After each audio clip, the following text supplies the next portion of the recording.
Is this thing on? I am Queens.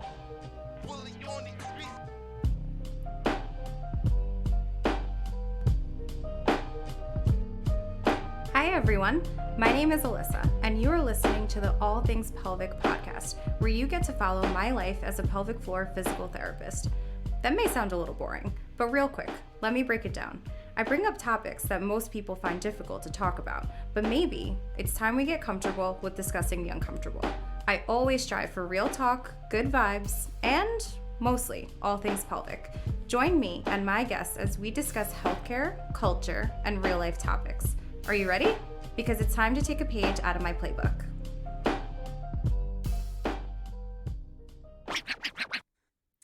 Hi, everyone. I am here with one of my really good friends from PT school, and she's like super pregnant with twins. Please introduce yourself, Boo. Hi, I'm Lizzy. As Alyssa said, we went to grad school together, so when you get through that experience with someone, you're just bonded for life. Yeah, duh. Duh. And now we live in the city together. And I've actually been treating Lizzy since she's been preggo with the Twinsies. How you feeling, hun? How far along are you? Let's see. Today I am 35 plus three. Oh my God. It's fun. It's crazy when you do get like so into the weeks and days. I'm 35 weeks plus 3 days. Oh my God, that is so wild. First of all, I remember when you like told us that you were pregnant, so it's just kind of crazy that this is like now a thing that you're like really getting close and stuff. How you feeling? In general, I'm still feeling pretty okay. Definitely at this stage, I think my body is just getting really ready to like try to, shoot some babies out. So Just completely shoot them out. They're just gonna go skyrocketing out of there. I don't think that's preferable, right? They just like slip right on out. Yeah. So I feel like, the classic kind of like lower quarter pain that you would get because my body's all like trying to just pretend like my hips don't connect anymore. And I think, well, one thing that we do know about the twins, so we call the twins Twin A and Twin B Yeah. because we don't know the sexes of the babies yet, which I think is really cool. And I think so awesome that you guys like want to be surprised and everything. I actually really, really love that because just knowing myself, like I don't even know if I can handle that. Like if I would have been able to handle the surprise but I also have never kind of been through, pregnancy and that whole experience before. But I they are kickers. They're Oh yeah. kickers, especially Yeah. with treating you. Like one of them like totally responded and like went for a punch the last time I saw you. So I do hope that it's just like a smooth, you know, delivery and everything because I feel like they're just gonna be ready to come out. That's what I'm hoping too. It's such a crazy experience to be at this stage of pregnancy because I think all first time moms for sure at this phase are like you're excited to meet your babies, and also as you get increasingly more uncomfortable, you're like, I'm over it. Can I please get my bladder back? Yeah, yeah. I actually think that's one of the biggest things that like my patients, but also my friends who are pregnant, like they complain about. They're just like, I feel like I'm peeing just all the time, but also there's just so much pressure in that area. Where like one of my good friends who was actually on the podcast too, she was saying that like she just feels like something is sitting there all the time, which like it is, Yeah. like it literally is sitting there, but she was like, I just feel like there's so much pressure there. And I'm like, that is wild. That's wild.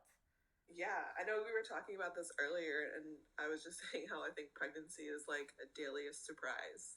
Yeah. Some, I guess you quote unquote issues will just be there the whole time, and so I feel like in some ways you just like accept it's a thing and you move on, so it's not really an issue. Like, I haven't been able to wear my rings like my whole pregnancy Yeah. because my hands are so swollen. Like you buy new shoes because your feet swell, and like that's an issue. But then it's like you wake up one day and you're like, oh, I feel super congested. That's interesting. Like, Yeah. Yeah. Which actually is way more common than what people think too. It's just like pregnancy has a huge effect on your ribs, which then have a huge effect on your lungs. It's like it all kind of just connects into itself and everything too. And even certain positions cause you to be super congested and all that as well. So it's like but even as I talk to moms about it, because I obviously, I treat a bunch of moms just like throughout my day, there's always something else that pops up where I'm like, oh, nope, haven't heard that before. And I'm like, that just goes to show every pregnancy is super different. Right? Absolutely. And I also think people just don't talk about certain things. Like everyone thinks pregnancy and they think morning sickness, weight gain, like feeling hot all the time, having to pee all the time. Like those are things people associate with pregnancy, but no one really thinks about hemorrhoids or insomnia. Yeah. Okay, wait. We are going to totally backtrack to that for a second, but I have a story that like leads into this just because I thought this was wild and it goes into like what people don't talk about, right? So, my boss today, we had a meeting, right? And she brings up how she just went to Dubai and she came back because that's like where she's from. She comes back and like 5 of her friends are pregnant, right? And like, and that honestly, that's me too. I feel like I have like 6 friends that are pregnant right now. And I'm like, wow, quarantine was a doozy, right? Like what happened? Yeah. So she comes back and she was like, you guys will not believe what's happening in Dubai. And I'm like, oh my God, like, did I miss something on the news? Like what, like what's going on? And she goes, no, like my friends that are pregnant all went through IVF. And I was like, oh, okay. I was like, what do you mean? She was like, it's a trend and it's a thing to like go through IVF. So she was telling us how, and I don't know if this is like completely, like actually like a trend and stuff, or if this is just happening like in her line of friends because like that's her line of friends, right? And they all talk and she was like, for the longest time, none of us talked about this. I just assumed that they just like got pregnant on their own. But then I said to her, and I was like, I don't mean to make like age a thing, but are they older? Like, is that why they went through IVF? That's usually why, or if they have a certain diagnosis. Like, of course I know that being in this field. And is it hard for them to get pregnant? And she was like, no, one of them has gotten pregnant like completely on their own before and is 32. And I was like, interesting. So she was telling us how they just get IVF just to get IVF because like it's easy, it's accessible, they can, and they don't want to have to go through getting pregnant, like waiting for like ovulation times and all this stuff. And I was just like, and she said that it's way more common than like what we think. And I was like, what? I was, and it was funny because like I'm obviously all about things that like people don't talk about all the time, but I was like, that is not something that I would have thought would have been. Like, that literally blows my mind, especially because IVF is, I mean, one, so expensive. So it made me, and like Dubai, I'm assuming is expensive. So that's one thing that I like did forget to ask her. And like I made a mental note to ask her when I go into the office again, because I was like, hold on a second. Like, I was just mind blown. I was mind blown because I was like, wow, is that like actually a thing? Yeah. I just had to bring that up. So that like because that totally happened today. And I was like, why are people not talking about that? That like that's the thing. So they were like, yeah, like now we just don't have to go through the process of waiting until ovulation times, and we don't have to go through this and that. And I was like, what? Oh my gosh. Honestly, I feel like that would be so upsetting to people who like IVF is their only option, to know people are using it just for like kids. Right. I mean, this was also during like a meeting where like everybody was there and stuff, right? So I didn't want to, but that did go through my head. That completely went through my head where I was like, what about the person who's been trying for a long time and that is their only option? And what if they spent like their life savings on this option too, right? And it kind of, it made me think about that, but it just kind of, I mean, that can lead into a whole bunch of stuff, right? Where like, that's like a whole category in itself with like money, and what money can do and what it can Right. buy and all of Help. that. But yeah, I had to bring that because that happened today. It is like fresh in my head, and I was like, wow, wow. Wow. I know. Wow. Wild, right? And we're over here talking about the things that people don't talk about. Like my feet are swollen, and like my rings are, like don't fit, and like these typical things that we find in pregnancy. But I feel like now there's like now this whole other world of that. But I guess that goes into too, like the world is always changing. There's always going to be like something else, and maybe that will become more common and more accessible, I guess. I know, a weird one for sure, but had to bring it up. Gotcha. Yeah. Okay. With that being said, let's go back into your things that people don't talk about as much. So I know one thing for you. Oh my god, I remember. So I saw your feet, and Yeah, I was my like, poor feet. yeah, poor feet for sure. How they doing now? It's I think the huge difference is, obviously I went to PT school with Alyssa, so I'm also a therapist. But I work in a hospital setting, so I was spending all day like on my feet or walking around, and also just commuting in the city. I walk to the train and then I walk to work, and it's just a whole lot of walking. So my feet were really suffering while I was working, but I am now on my medical leave because, with twins at this stage, twins can come on average around 35, 36 weeks. So Mm-hmm. really around the time of delivering. And I also was just becoming so uncomfortable at work that it really was just not possible for me to do my job anymore. Um, Yeah, and you are lifting. Lizzie's in a hospital setting, so she's like lifting, and like she's doing a lot more kind of with these patients and stuff too. But even didn't you tell me that like even your patients kind of like look at you and they're like, yeah, like thank you. yeah, yeah, they look at you and they're like, hold on a second. Right. Well, I was very fortunate in that I was able to, well, I say fortunate, but I also had to like work with my job to um, advocate for myself to be in a Yeah, place where I felt safe, and also like where I was safe for myself and my babies, but also I was going to be safe with the patients. yeah. So I was put on a post-op cardiac unit, um, where my joke was always with the nurses who'd be telling me to slow down, that the patients were as out of breath as I was, so we like were on the same page. Oh my god. I know, which is like funny but also terrible at the same time, right? It's like so cuz you even, you did have to work with your job and stuff too to like make sure that everything was okay. And part of me always thinks that that should just be accepted no matter what. Right? And I've heard from way too many people that like my job doesn't want to do anything to help me. And I've heard that from too many of our friends, unfortunately, too. Right. Um, and I think being PTs, like just in this field, or just healthcare workers in Yeah. general, we see a lot, and that should never be a thing in our workplaces. It should never, be a thing where it's just like, oh, like, let's try to push her to the breaking point of like what she can do. It's like that should never. But then you have the other ends where you might have somebody that's like babying you too much, where you're kind of like, no, no, no, I can still handle it.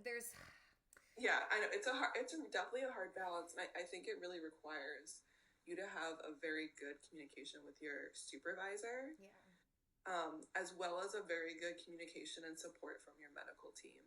totally. Uh, Yeah. because if you have an unsupportive supervisor, then you're going to need the support of your doctor, Mm-hmm. because the way that everyone looks at authority, or I guess the person of power who can help make decisions, your doc, they're gonna want something from your doctor saying that you are unable to do something, or maybe you need an extra break so you can have some water or snack or Yeah.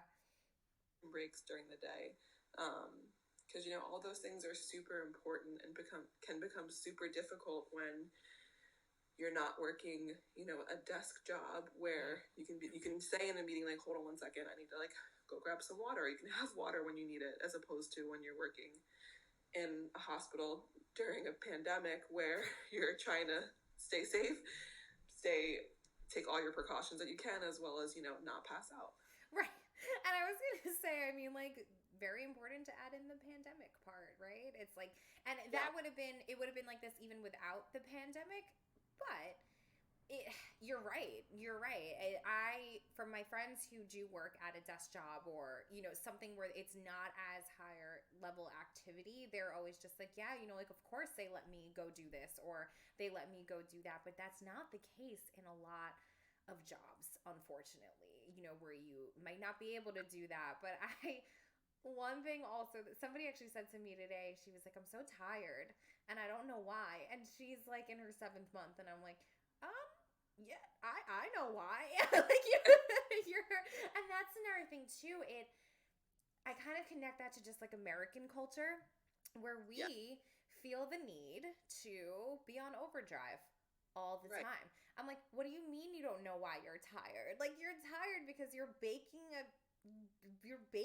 something. Like you are growing an actual human inside of you. So like, of course you're tired, and your job, like she runs around, for her job and stuff. Like that's what she does. And I'm just like, yeah, no shit. Like obviously, so I think that's another thing too, is that like, we do look at pregnancy as, of course, this like, oh, it's a beautiful, normal, natural thing. However, it does take a toll on you. Of course it does. And for somebody like you, too, you got the twinsies. So you're double baking. You got the bun and like a chicken going on in there. You have a lot of stuff happening. Oh, yeah. I think it's really hard with like social media culture. Yeah. Because we all, even if we're maybe better at how we do it, it's really hard not to compare yourself to someone else. Oh, yeah.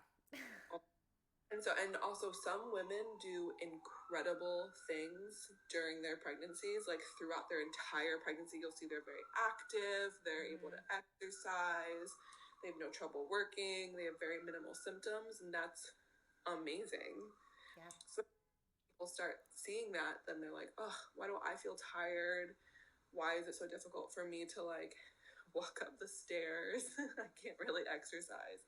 And so I think that makes it really difficult. I think, women just put so much pressure on themselves. Sure. I hear that every 5 seconds as well. And I think, oh gosh, social media is a whole topic in itself. But one thing that I say to all my moms, and I will repeatedly say it on here, is like, try your best not to compare. You shouldn't even compare your pregnancies to each other, let alone to like somebody else's pregnancy now. It's like all of our bodies are different. They're so different. So when I do see the mom on Instagram where she's super pregnant and like doing a hardcore like CrossFit workout, like, okay, do you? Like that's great. But like, I know, even having not being pregnant, I know damn well I'm not going to be able to do. I can't even do that now. Like I'm not going to be able to do that when I'm pregnant. So but you're right. It's like then there is that comparison, and there's so many accounts now for pregnant women, which I of course am all about. I'm all about it, but that's even more reason for you to compare yourself to somebody else. So that's one thing. Like if you were to give advice to certain moms, would that be like one of your top things too? I think we live in such like a voyeuristic culture, right? Like we like to see other people living their life. Oh yeah. Like what did you eat today? Like how are you handling this? Like, oh, you have hemorrhoids too? What kind of cream did you buy? Like yeah. we like thrive on that. So I think it's like finding the happy medium between feeling like you're feeling confirmed, like, oh my God, she's going through this and I'm going through that too. And it feels so cool for you to like find that kind of community in some way where you're like, yes, I know exactly what you're talking about. I was up all night with heartburn too. But then it's also like you see that person go out and run 5 miles the next day and you can just be like, good for you. Yes. I'm going to stay on the couch because that's all I can handle right now, but good for you. Yeah. And then, so long story short, social media is a blessing and a curse. And I've always have said that. Yeah. blessing in a sense where you, like you just said, like you're gonna find people that are similar to you, and that is a beautiful thing. Like these Facebook groups, like seeing the comments on Instagram from all the moms that are like, hell yes, I do have hemorrhoids and they're a bitch and they suck Yeah. and they, like all these things. So I think, again, blessing and a curse, right? So Yeah. what I wanted to ask you Yes. was, are you following like any accounts that have to deal with twins? Like, when you found out that you were having twins, were like, did your research just like go off the wall with like certain things? And like, what did you find is like completely different compared to, I guess, like a normal quote unquote Yeah. pregnancy?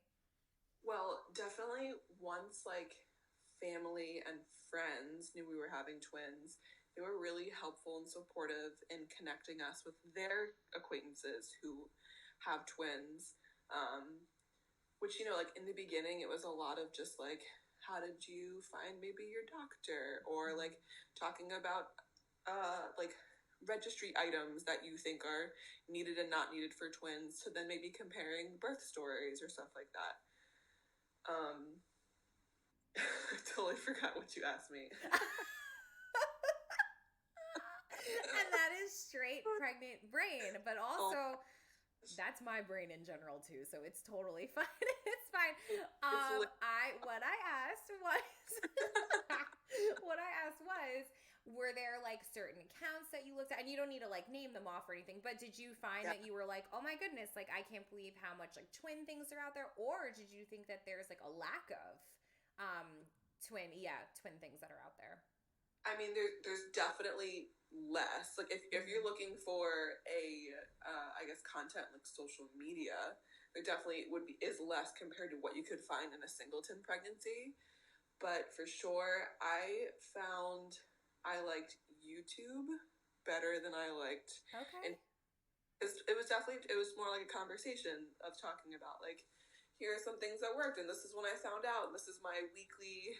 I even was watching like weekly symptoms just to kind of be like, what do I have in store for me? Yeah. Yeah. Um, because for sure, when you go to the doctor, or whenever you read, I have the Bump app or whatever, and they talk about like every week you have like a breakdown of your symptoms, and Mhm. it'll be it's mostly catered towards singleton moms, and then I would have like, oh, if you're having twins, you can probably expect this times two, and you're like, Right. oh, double, double that. Um, so I found that those kind of things were kind of helpful. I don't know. I guess it's really hard to say. Yeah. Well, and I think that's because the internet's like a wild place too, right? It's like, what do you now like believe also here, so because like the internet is a kind of free speech as well, depending on like what you're looking at. Like think about these YouTube videos, like as educational as they are, sometimes like anybody can post on YouTube as well. 100%. Yeah. And they're also sharing their experience, which is unique. And even, I know we talk about this a lot, but Hmm. I think when people think of twins, they think either there's fraternal or there's identical twins. Hmm. Really, there's three types of twins, depending on if they're sharing a placenta or sharing an amniotic sac. And so mine are each have their own. So then it's like you watch a video and it's someone who is a mono twin in some way, either one placenta or one sac. And so that mom, then you're watching their video. And also for me, I'm like, well, their experience is different than mine because our babies aren't the same. Yep. Yep. Yeah, and I think that that's like always. I think that is seems to be our vibe of today. Is that if you're gonna learn anything, is that like Yeah, your experience is going to be different than anybody else's, and that just goes with life in general too, right? Everybody's experiences are different. I want to know, like, what are things that are different with twins? Like I know like obviously like your due date is earlier, right? And that was right. something that I had to learn before. Like I didn't know that. I learned that within of course the past few years and stuff, but I Right. didn't know that for a long time. 100%. Yeah, 100%.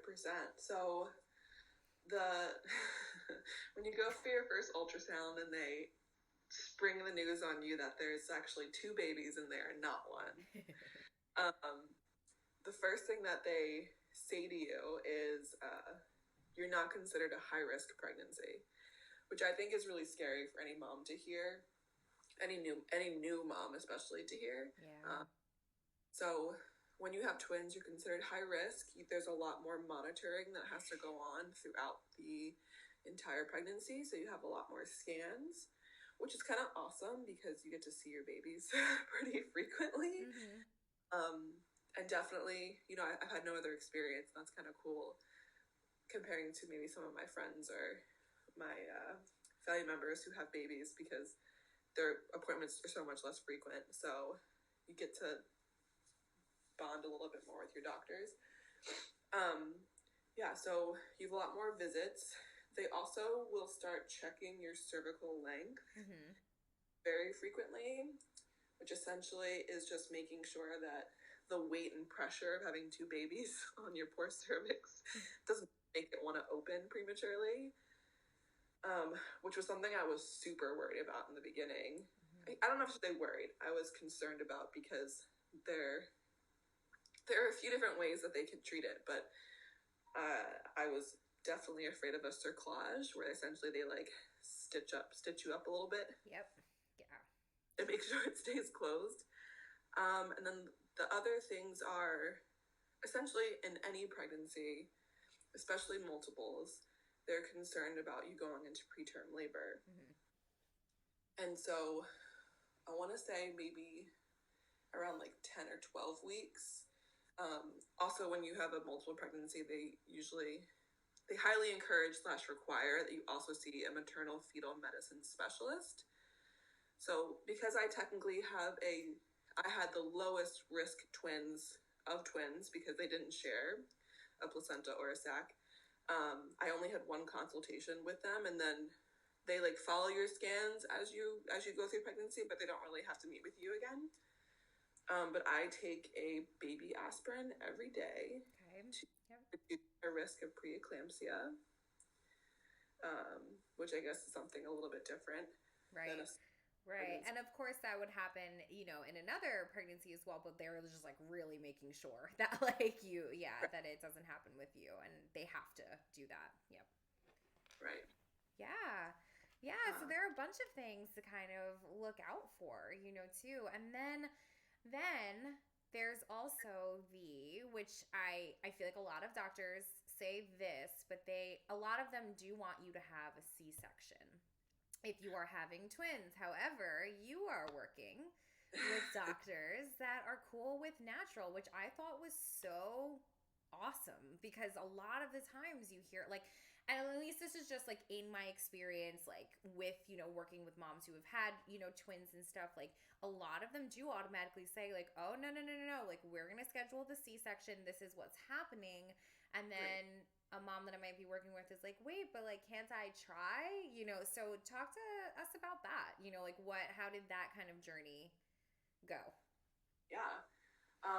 Well, first off, I would definitely say in the beginning, finding the right medical team was super important to me. I think maybe because we work in healthcare, that we know that you need to find a provider that you trust. I think that a lot of times there's this idea that like OBGYN care can be very paternalistic, and people are telling you what to do instead of having a discussion with you about your options of what you could do. Totally, yeah.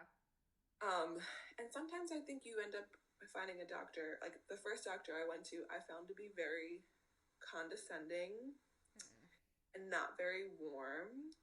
And I even remember when I was scheduling my follow-up visits, the front desk, the receptionist had said, "Oh my gosh, you're having twins. That's so exciting. We never get twins here."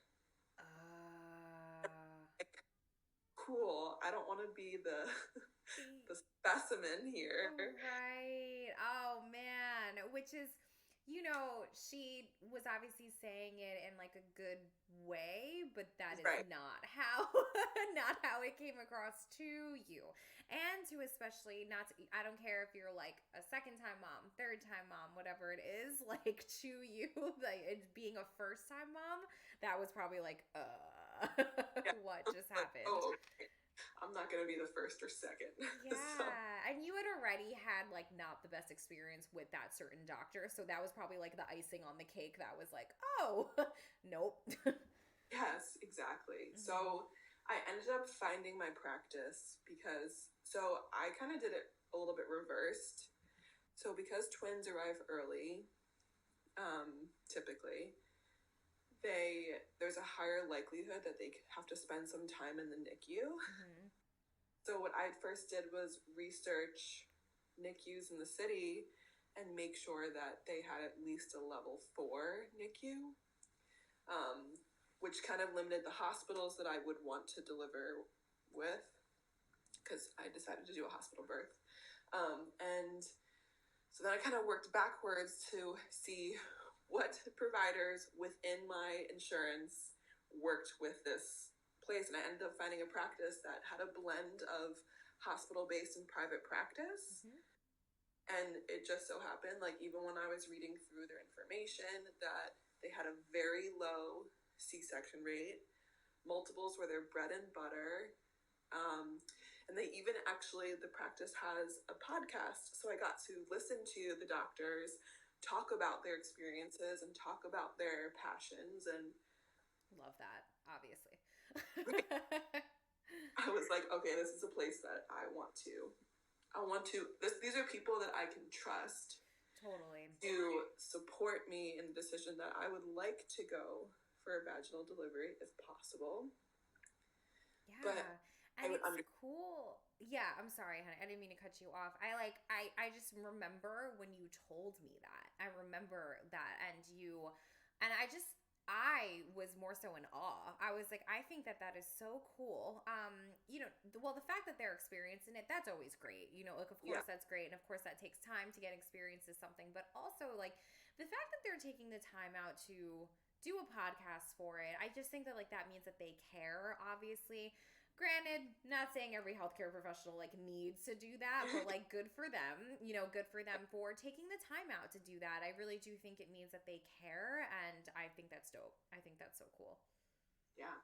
So it's also really crazy to me because it's from listening to the doctors and like a little bit of research that I've done. It seems like there's no reason to not have the option of a vaginal delivery Hmm. unless the lower twin is in a bad position. Right. I think it is very, and this is totally not my scope, obviously, of Right. like, positioning of the babies and things, but like, I think that that's what it is more so is that, like, of course, the babies are more like, that can happen with one baby in there. So now you add in multiples, and like the positioning of them obviously can change. Like, so I think it's more so of like a save my ass type of thing. Like I know I can get the babies out with a C-section, and it like I will get them out in the way that I need to. Right. But I think more moms nowadays though are researching things a little bit more, and like a C-section is not always the best option. We're Right. finding that like postpartum care with C-sections is not the best, right? A lot of women are so nervous about like their vaginas being different, and like, that area being different, that they automatically go for a C-section, but Major. recovery from it is major surgery, and recovery from a C-section is not always the best. Now, with that being said, though, I am not against C-sections. If you Right. need a section, if you need a section, if you need a C-section, you need a C-section, and that is okay. That is like what was meant to be for you, and like that's Yeah. completely fine. And I always make that known to my moms too. If you're planning on having a vaginal birth and for some reason that does not happen for you, that's still okay. And like as long as you and the baby are fine. That's Right. like always what is like matters at the end of the day. But I think it's okay to also think twice about just going for a C-section. There's nothing wrong with that. And you were one of like not the first people to say like, nope, like I want to go for that natural birth, but who's like actually going for it, like found people that do deliver, for multiples with natural birth. And I think that's so cool. Yeah. I think the thing too is like we've been talking about like expectations, especially with let's say social media or seeking out other people's experiences. But this whole pregnancy, I just keep telling myself, like, if I were to be told at my next doctor visit that somehow my lower twin moved, which I have no idea how they'd be able to at this point, there's no more. But No I more suddenly, space. right, if I suddenly had to have a C-section, I, I think I would be fine with it because it's just like you get to this point and it's just if it's indicated and the team that I've been working with and that I trust has decided that this would be the safest thing for me and the babies, all for it. Totally. And I think that you mentioned that, kind of a few times here where it's just like making sure that your team is somebody that you can trust. Now, during, this was maybe a few months back, one of my patients, she was unfortunately going to a place that each time she went in, there was a new doctor. And while I get that, like I completely understand it's like whoever is available and it is what it is. There are so many factors into that too. Like your health insurance, like where places that you can go that like will cover certain things and whatever it is. But she was like, I don't know who's gonna deliver my baby. And like that Yeah. is very like nerve-wracking to me. So the fact that you do have a medical team where you're just like, nope, like this is what's happening. This is my team. If they feel that it is indicated, like that's great. And I think that that's a good way to like go into things. Now, granted, not everybody has that, of course, Right. and it depends on your situation. But I think that if somebody can do that, it would definitely be something that I would like try to advise on for sure, Right. to be able to do that. Right. Well, actually, I don't know who's going to be delivering me either. Oh, I thought you did. So my practice has about, I want to say, eight, maybe 10 actually, considering the specialists who also deliver, has about 10 OBs who deliver. Got it. Got it. Okay.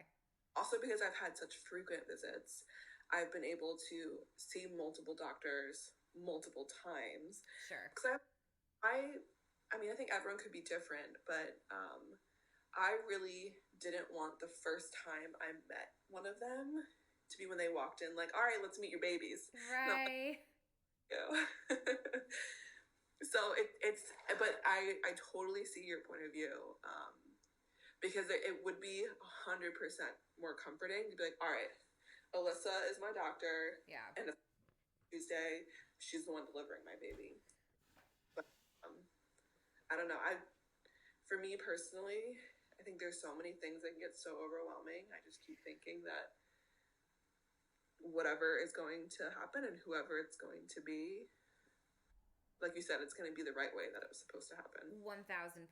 And I think like, and that's exactly what I told her too. I was just like, you gotta work with just like what you have, right? And I think it's more so like, if you can do that, great. Like if you have a midwife or like whatever it is and they're able to deliver your kid, cool. Like that's awesome. But if how the practice is run is that like you're going to get one of these people and like that's that, like that's okay too. You just have to like Yeah. roll with it and do what you need to do, right? Yeah. Yeah. So wild. So many factors that go into everything. It really is so crazy. There's so many birth experiences that are available nowadays. Yeah. We have another friend who's due around the same time as me, and she's doing a birth at home. Like she just got her like blow up pooled in her room. Yeah, and some people like, oh my god, I think like for me, I think that I like could never. Like I don't know, like there's no and I know plenty of people that do it and it goes fine and like do Yeah. you, that's amazing and beautiful. I just like I think that would actually cause my nervousness to increase just because I Right. like for me personally, like yeah, I don't know, but you're right. There's so much available and I think that that's pregnancy is one barbaric but also like beautiful thing. It's like it's so beautiful, but you are like what you said before, it's like you literally are creating a human and I think that's so wild. But I have one more question for you. Okay. What are you most excited for? Well, I'm obviously very excited to meet my babies, but just to like, meet them, but to meet them completely to know who they are. Yeah. Because, obviously we didn't know the genders the whole time, so you kind of that kind of makes it, I think, in some ways a little bit harder to bond because you're like, this person is such a little stranger to you, even though like they know your insides so well. Literally.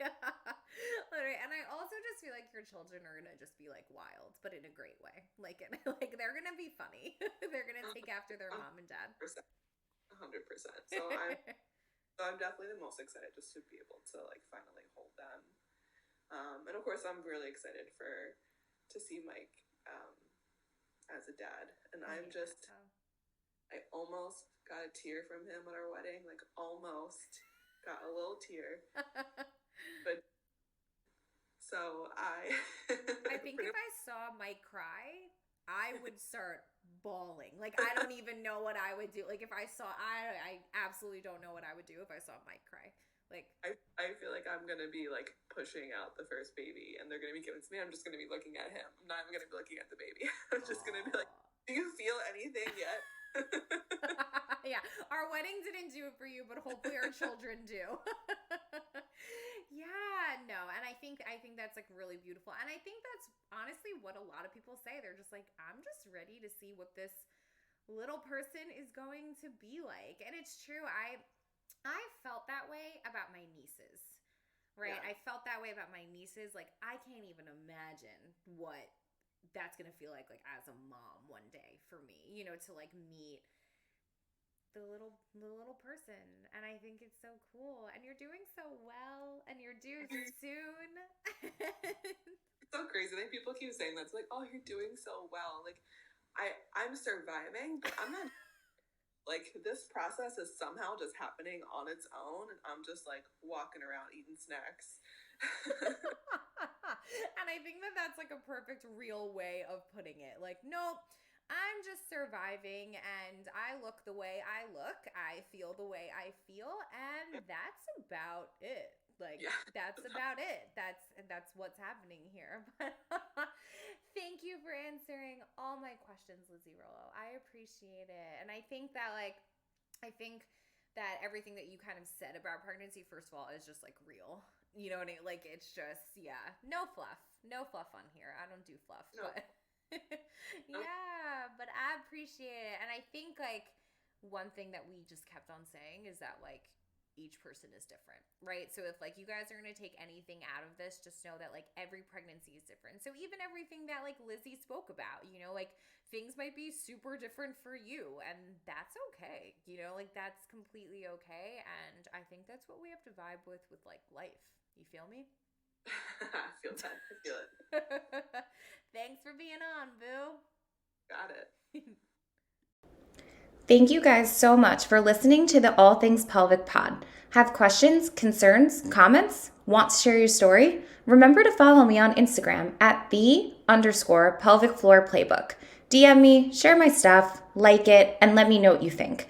As a reminder, this is not medical advice by any means, so don't be out here doing a bunch of nonsense in these streets. If you need me and want a vibe, you know where to find me. I'm out.